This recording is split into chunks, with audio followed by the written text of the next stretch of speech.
Hello beautiful! Welcome back at Everything Nice at Mitch Succulent Love. So, makulimlim ngayon, paulan-ulan, may bagyo na naman, diba? So, yun na naman kami natuloy mag-beach dahil pabagyo-bagyo. Ayan.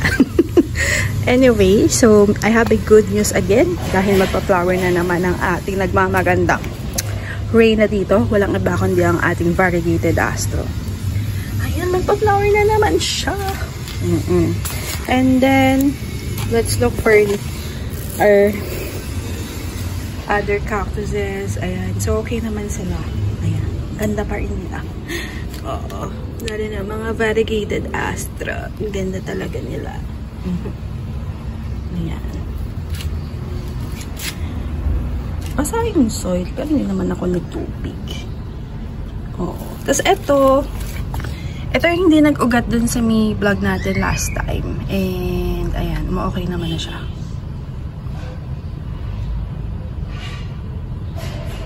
Ang ginawa ko pala is, nag-ano ako, yung, ang tawag ito? Coco peat. Tapos, ayan, coco peat and, sinugatan ko yung cactus para mag-ugat siya. Tapos nagyan ko siya ng rooting hormone. So, nakakita na naman ako ng scales. Nababadlip na naman ako. Ayun. So, hingang malalim. Ay, ayun. Tapos, ito yung mga prop ako. Yan. So, means talaga ako. And then, let's go here.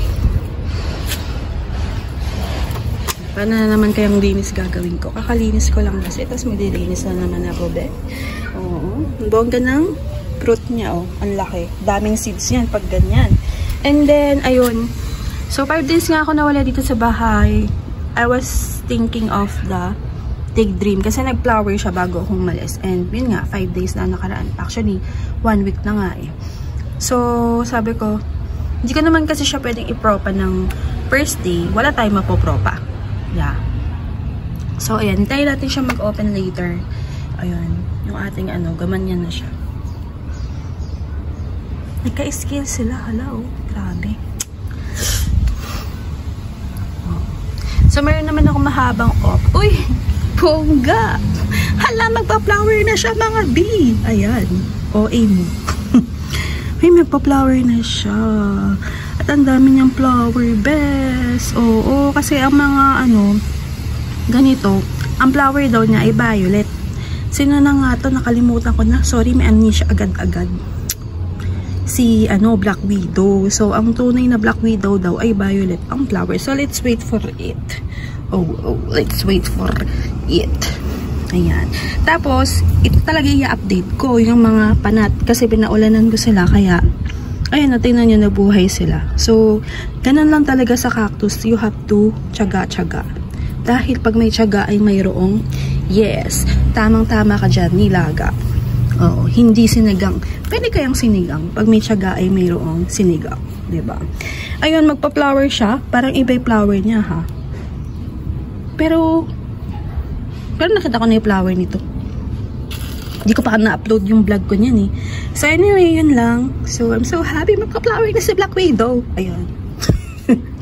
Ayun, di ba? Ang babaw ng kaligayahan ng isang plantitang katulad ko. Kayo, anong kaligayahan nyo? Ayan. So thank you for watching at Everything Nice at Mitch Succulent Love. Isang masayang araw ang nangyari. At niisip ko kung paano ako magdininis ng mga cactus.